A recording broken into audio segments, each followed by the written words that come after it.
नमस्कार मंडळी, आज आपण बनवतोय कटाची आमटी म्हणजे जेळवण्याची आमटी। चला तर मग बघूया आपण कटाची आमटी कशी बनवली। तर प्रथम आपण डाळ शिजवून त्याचं येळवणी काढून घेतलेलं आहे, म्हणजे पाणी काढून घेतलेलं आहे। आणि त्याला आता आपण फोडणीसाठी साहित्य बघूया। हळद, गरम मसाला, धना पावडर, घाटी मसाला। फोडणीसाठी साहित्य घेतलेलं आहे लसूण, खोबरं, अद्रक, कढीपत्ता आणि कोथिंबीर। त्याची आपण आता मिक्सरवर पेस्ट करून घेतली आणि आता आपण आमटीला फोडणी देणार आहोत। पातेलं गॅसवर ठेवायचं, त्याच्यामध्ये तेल ओतायचं। कट चांगला येण्यासाठी आपण भरपूर तेल ओतणार आहोत। आणि त्याच्यामध्ये आपण जिरं, मोहरी टाकून घ्यायचं।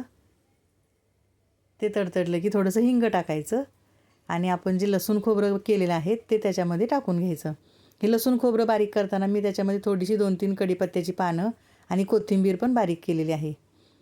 नंतर आपण कढीपत्ता पण टाकायचा फोडणीमध्ये, म्हणजे वास छान येतो।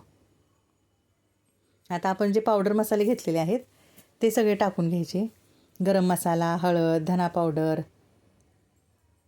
ते चांगलं परतून घ्यायचं आणि मग नंतर हा जो आपला घरचा घाटी मसाला आहे साठवणीचा तो टाकून घ्यायचा आणि छान असं फोडणी आपली परतून घ्यायची।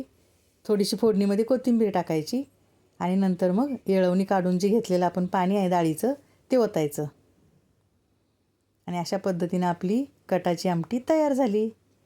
आणि आपण त्याच्यामध्ये चवीपुरतं मीठ टाकून चांगली छान मंद आचेवर आमटी उकळून घ्यायची। आपली आमटी खायला तयार आहे।